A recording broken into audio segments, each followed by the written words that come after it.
Hey, and welcome back to the RedBeard Outdoors podcast. I'm Jonathan, your host, and here at RedBeard Outdoors, I talk about faith, family, fitness, and the outdoors. And man, today I've got a great one for you. It's a follow-up review I did a couple weeks ago. First impressions review on a set of boots, and I wanted to follow up with that after. And now I've put them through their paces just about every single day through the last couple weeks. Different terrain, a bunch of other things. So before we get into that, guys, I just want you to know that here at RedBeard Outdoors, I talk about mainly on Saturdays. I've got the conversations where I bring people on and I get to share with you either experts in certain fields or new people, like this last week where we had Whitney on, where she just was able to discuss with you how she got into archery, bow hunting, and she's into strength and conditioning. I have people like that on that are new to archery in certain fields and can explain kind of their process on how they got into archery, maybe shooting, whatever it may be, hunting, fitness, backcountry, etc. I love having new people on, but also experts who can kind of get both takes. And as I learn, I get to share that with you as well. Man, I'm on a journey myself to just be a better version of me, better father, better husband, better me, up in the mountains, chasing elk, chasing whatever it may be, fishing, spending time with family, all of those things, guys. I just want to be a better version of me. And along those lines, that's why I have those conversations. And then you've got today, like Tinkering Tuesdays is what I'm calling it. And so on Tinkering Tuesdays, I share either mindset or a review on gear, or for example, Mountain Archery Fest or an event that I've been to, and why I think maybe you should or shouldn't invest your time and money into those items. So with that being said, guys, today I want to follow up on my review, my first impressions review of the GORUCK Mac boot lineup. And mainly, I'm going to focus on the MACV-2s because the MACV-1s are amazing. They're great boots. I use them whenever I do my rucks around the neighborhood in day-to-day situations. They're great, comfortable, all-around boot, and I'm going to show that to you here. So these are the MACV-1s, and that's why they look pretty clean. I'll show you my MACV-2s here in a second. But the tread on them, it's good tread, but it's more like a tennis shoe, where you would use it on the road. Again, great for rucking, great for hitting the pavement. Absolutely love it. It's got good flex. It's got good support. It's not ankle supported necessarily, but these are the mids. And then there's a high top as well. And then these are just an amazing overall boot, guys. Just want you guys to understand that if you're looking for that, they're on sale right now on the website. If you need a good just urban rucker, these are the way to go. You can go high top as well. These are great. I love the mid. The mid height is just perfect for me and what I'm looking to do. They've got some ventilation ports here. They are not waterproof, so if you're looking for a waterproof boot, those are not going to be the ones for you. Why don't you want a waterproof boot? Well, that's something that is definitely, you definitely want to look into yourself. I'm going to go over those features here in a minute because I definitely put the MACV-2s through some processes and steps and terrain that definitely change the way that I look at this boot now. And it's really exciting. I really enjoy it. So it is based on a Vietnam era boot. And that's what the Mac lineup is. So we've got the Mac V1s, and then we've got the Mac V2s. And I'm going to try not to get dirt and grime all over my desk here. But these are the Mac V2s. You see all that red dust and debris. I mean, these things have been through the ringer. Okay. You can see the difference in the tread there. I'm going to hold up the Mac V1 versus the Mac V2. You can see I've definitely used and abused the MACV-2 a lot more. But let's go over some of these features, guys. Okay. So first and foremost, on the sole, I want to point out to you guys, look how wide the MACV-2 is versus the MACV-1.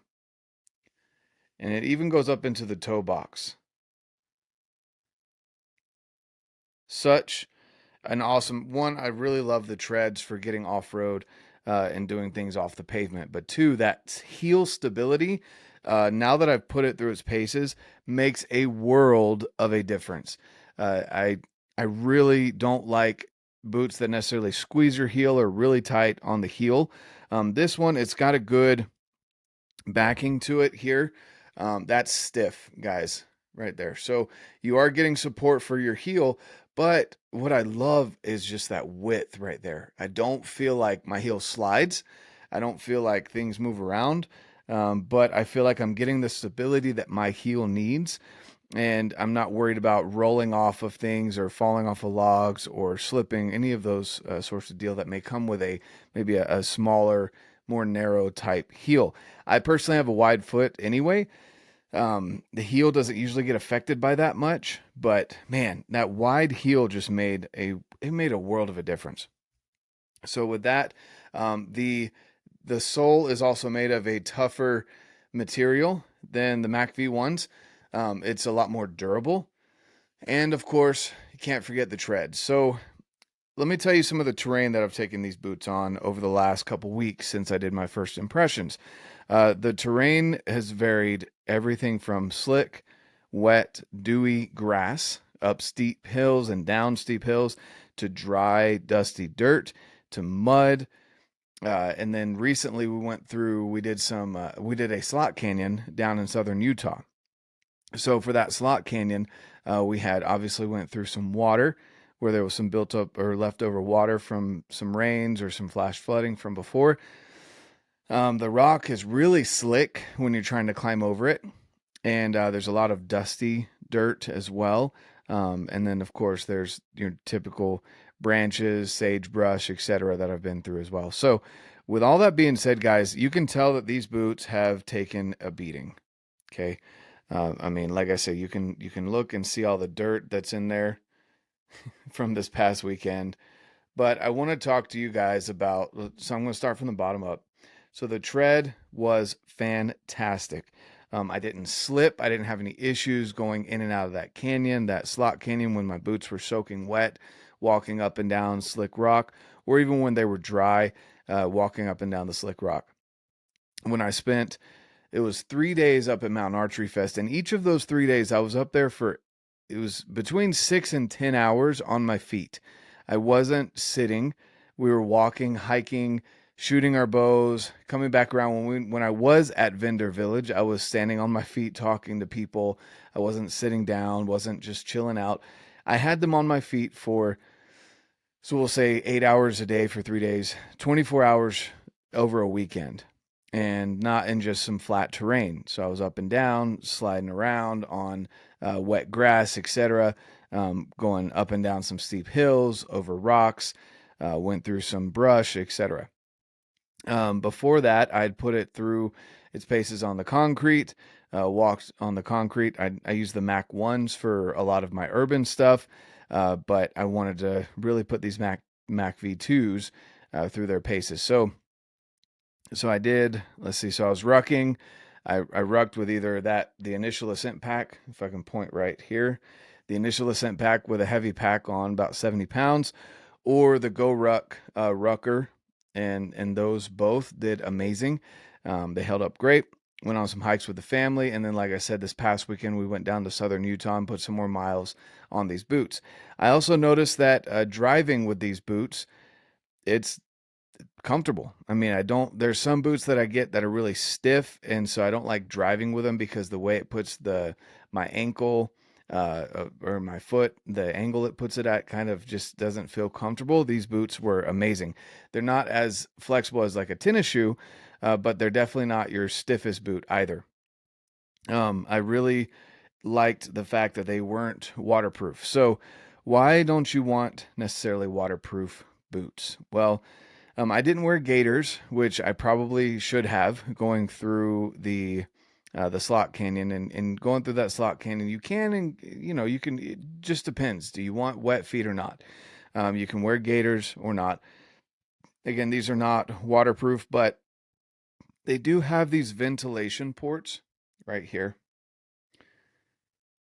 And what I noticed was, as I would come out of the water, the water doesn't pool at the bottom of your shoe. It actually will squirt out the side, that little ventilation port there. Then my feet were able to dry out a lot quicker. The shoes dry out a lot quicker than some other boots that I have. even waterproof boots, if they get water down inside the boot, it doesn't bode well for drying out quickly. And it just kind of pools at the bottom there with your feet. So I was wearing some thick merino socks. And of course, my feet were soaked, but I didn't feel uncomfortable. I took the boots off when I got back to the truck and threw on my Crocs for the long drive home. In that instance, just because I didn't want to have wet feet. But, during the entire hike, we were out there for a couple hours and my feet were soaking wet. I didn't feel bad at all. There was no blistering, there was no slippage, there was no issues whatsoever when it comes to these boots. So the MACV-2s, guys, now that I really have put them through their paces, I've had some heavy loads on my back with them. I've stepped on some pointy rocks on purpose. I wanted to see if that sole could hold up to the abuse of, putting pressure right here in the middle of your foot, stepping hard into these rocks, slipping and sliding around. Again, I didn't have any issues whatsoever. My feet don't feel fatigued. I didn't feel worn out, no blistering. Again, guys, I can't reiterate to you enough how amazing these boots performed. They blew my mind.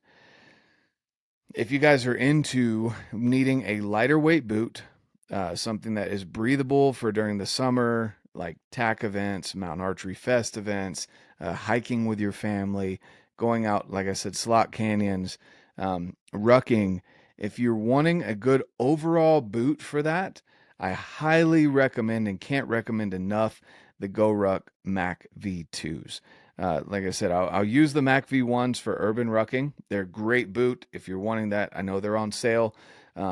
If you like that maybe a little bit more narrow platform, you want the more tennis shoe style grip, which the tread on these are great, but it's just not as aggressive as the MACV-2. So, guys, I don't know what else to tell you. If you got any other questions down below, leave them in the comments. I definitely want to hear your questions. If you're listening to this on the podcast, on the audio only version, go over to YouTube, leave a comment, or shoot me a message on Instagram about these boots. Right now, working with GORUCK has been outstanding. But guys, even if I didn't work with GORUCK, these would be, I haven't found a lightweight boot that fits my foot better and serves the purpose of training in the off season better than the GORUCK MACV-2. I have a wide foot. These don't come in a wide platform. They're just naturally, they have a wider toe box. With me, I usually get the wide or even the double wide shoes, and the toe box in these are fantastic for how wide it is, just standard. I even don't recommend sizing up. Now, something I do want to bring up, I put in these SheepFeet here. Okay. The SheepFeet custom orthotics are what I run in the boot. You guys don't have to. I highly recommend them. I've been running them now for I don't know, 2 months, and absolutely love them. I have them in all my shoes and my boots because I'm, again, testing them out, but it's just an amazing overall orthotic. These are what come in your boot with the GORUCK. Now look how thick that foam is, guys. It's no joke. And then of course it's got some great arch support there. And that foam is just, it gives just a little bit, almost like a memory foam. It's not too crazy flexible or thin. These are super comfy, and this is what I run in the Urban MACV-1. I'm going to call them the Urban, but the MACV-1s that I use for the urban rucks. This is the standard insert that comes with the boot. With the MACV-2s and any boots that I run, for workouts or in the backcountry, whatever, I run the SheepFeet custom orthotics. I absolutely love them. And this is what I pair with the MACV-2. And guys, it's a match made in heaven. Now, I can't say that I'm going to hunt with the MACV-2s come, September, October, November, because they're not insulated. They don't have the ankle support that I necessarily want for those steeper and deeper elk hunts, but they work wonders for, again, off season, spring, summer, tack events, mountain archery fest events, hiking with the family, maybe backpacking. I haven't taken them backpacking, but I mean, you don't carry as much weight as I've been carrying in my rucker when you go backpacking. So that would be another great option. 100% recommend the MACV-2s. So if you haven't yet, check the description down below. I'll leave where you guys can go find the MACV-2s. Go use that link, grab yourself a pair. They have the high tops, they've got the mids. Guys, I can't recommend them enough. I don't know how else to recommend them enough, but they will be my go-to boot for training in the off season, rucking, lightweight, summer style, hiking, backpacking, etc. So the MACV-2, guys, if you have any questions, leave them down below. Subscribe to the channel if you got anything out of this. If you're listening to the audio only version, follow the podcast, leave a review. Helps way more than you know. Also, I'd like to personally invite you over to RedBeard's Fit Crew, where we've got some amazing challenges going on. We just finished up May. We're going into June. We've got another great challenge, and I'm excited to share it all with you guys. So have an amazing day. And of course, get out, live your life, and love it.